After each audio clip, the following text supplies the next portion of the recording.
नमस्कार मित्रांनो, मी डॉक्टर सुदेश जोशी, स्त्री आरोग्य व प्रसूतीशास्त्र तज्ञ, अग्रज हॉस्पिटल पंढरपूर। आज आपण चर्चा करूयात सगळ्यात महत्त्वाची आणि मोठी सोनोग्राफी म्हणजे ॲनॉमली स्कॅन। साधारणपणे गरोदरपणाच्या 18 ते 22 या आठवड्यामध्ये हा ॲनॉमली स्कॅन केला जातो।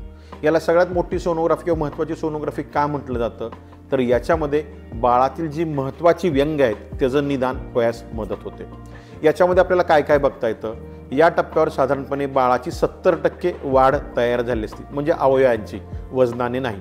तर याच्यामध्ये बाळाच्या डोक्याची कवटी, बाळाच्या पाठीचा मणका, बाळाच्या हृदयाचा 50% भाग, बाळाच्या दोन्ही किडनीज, बाळाच्या लघवीची पिशवी, बाळाचे ओठ, बाळाचे हातपाय या गोष्टी आपल्याला दिसतात आणि त्याच्यामध्ये बऱ्यापैकी अचूकता असते।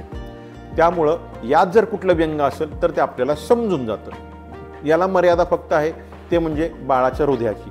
बाळाच्या हृदयातले साधारणपणे 50% दोष या कालावधीत दिसू शकतात।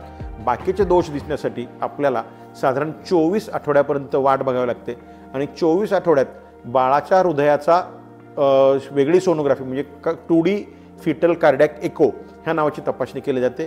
ती काही ठराविक केंद्रातच उपलब्ध असते आणि ते करणारे काही ठराविक तंत्रकुशल म्हणजे काय ठराविक ऑब्स्टेटिशियन असतात, ज्यांचं याच्यामध्ये स्पेशलायझेशन असतं, त्यांच्याकडून करून घ्यावे लागते।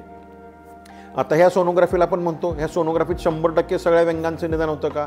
नाही, सोनोग्राफीला काही मर्यादा आहेत। सोनोग्राफीमध्ये काही गोष्टी दिसत नसतात। अन्ननलिका, श्वासनलिका, संडास जागा ह्या गोष्टी सोनोग्राफीत दिसत नाही। त्यामुळे त्यात काही व्यंग असेल, आतडीत काही स्पेसिफिक व्यंग असेल तर ते आपल्याला सोनोग्राफीत दिसत नसतं। दुसरी गोष्ट, सोनोग्राफीच्या तंत्रज्ञानाला काही मर्यादा असतात। त्याच्या मर्यादा काय असतात? समजा पेशंट खूप जाडजूड असेल, बाळाभोवतीचं पाणी कमी असेल, तुमचं सोनोग्राफीचं मशीन जुनं झालेलं असेल किंवा बाळाची पोझिशन फेवरेबल नसेल, अशा वेळेस आपल्याला सोनोग्राफीमधल्या काही व्यंग आपल्याकडनं मिस होऊ शकतात। सर्वसाधारणपणे कितीही चांगला कुशल व्यक्ती पेशंट असला, कितीही चांगलं मशीन जर असलं तरीसुद्धा 3 ते 5% वेळेला हे व्यंग जे आहेत ते आपल्याकडनं मिस होऊ शकतात। हे सोनोग्राफीच्या तंत्रज्ञानाची मर्यादा आपण समजून घेतली पाहिजे। धन्यवाद।